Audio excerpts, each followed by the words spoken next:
What's up, folks? My name is Sir Medieval, and today we're going to be going into some RPG-based news with some MMO stuff thrown in as well. There's been a lot going on these past few weeks, and I'm excited to talk about it. Without further ado, let's go ahead and get started. Kicking it off with some older school, Kingdom Under Fire 2 is finally being brought to the West by Gameforge, a game that was announced in 2008, over 9 to 10 years ago, and that also hasn't had a good track record in the past regions it's been a part of. However, it's still a game that holds a bit of weight and can still collect attention anytime its name is brought up. It was announced on July 9th that Blue Side would be sending it to North America and Europe, and they believe that Gameforge is the publisher they've been looking for. God help us all.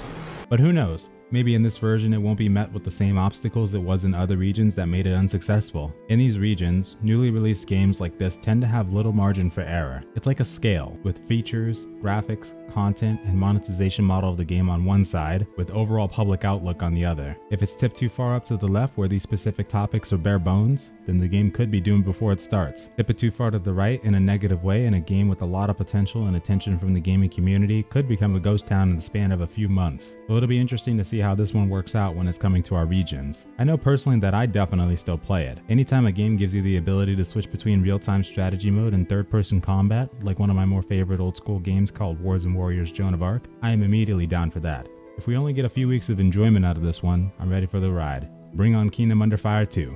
Next up, we'll be going into a brief talk about Dragon's Dogma Online, a game that was announced recently to be shutting down later this year. The reasoning was due to Capcom not being able to provide a satisfactory experience with this game, but I've been playing it for a few weeks now ever since I saw the announcement, and I was planning on working on my character in Phantasy Star Online 2 to experience the endgame before it came to the West, but I also really wanted Dragon's Dogma. Since we're not getting that now, I switched over to this one on my free time instead. I really wish that they didn't see it that way, because since my time with it, I don't remember myself having this much fun in Dark Arisen. Would have been a solid gem to have in the West for sure, but I guess we'll have to respect their decision. There's been talk of people hoping to get some sort of private server, or maybe that they're working on Dragon's Dogma 2, or another iteration of this online version. Whichever it is, I truly hope they don't give up on the title itself. I feel personally that it could be that, or maybe it could be that they want to focus more on Monster Hunter World. The game is getting extremely popular and good, but whatever the reason, they've still got a lot of promise for this game.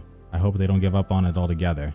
And next up on the plate, we've got some Lord of the Rings Online. And no, not the traditional one. I'm talking about the one that's been acquired by Athlon Games. They've been working with the partner developer to create an online game set in the world of Middle-earth, at a time long before the events of Lord of the Rings, exploring the lands, people, and creatures never seen before by fans of the Tolkien universe. The reason I haven't talked about this one before is simply that I was desperately waiting for more information before jumping too much into this. Even back in September of last year, I ended up emailing them because I really wanted to know exactly which period this game was set in. Was it back in the Third Age when things are getting super chaotic? Or will we also be seeing things from the Silmarillion? Maybe be able to get some lore/backstory showcases on the wizards and Balrogs. Maybe explore the world where elves like Galadriel and Elrond prove to be more active than we've seen, or bearing witness to the might of the dwarves and other amazing events told in the Lord of the Rings rich history. On July 10th, it was announced that it was actually Amazon Game Studios, a division of Amazon.com, that is collaborating with Liu Technologies and Middle-earth Enterprises to develop and publish the free-to-play MMO Lord of the Rings Online.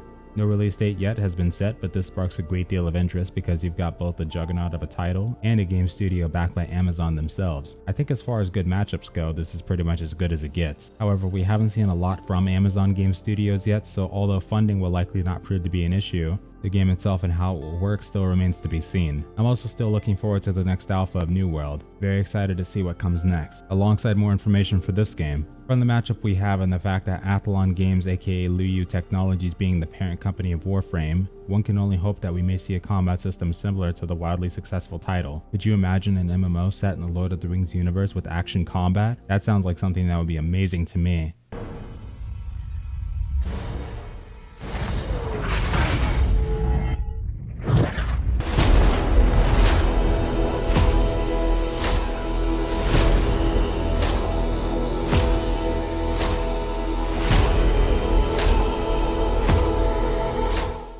Another game that I've been anticipating for a while is called Valhall, probably one of, if not the only battle royale I've ever truly been interested in since Minecraft Hunger Games. It's a game that's been crowdfunding on Indiegogo, with an alpha test currently open to its backers, and now they've opened up the new game mode that allows you to take control of Mjolnir, a weapon that many should be familiar with.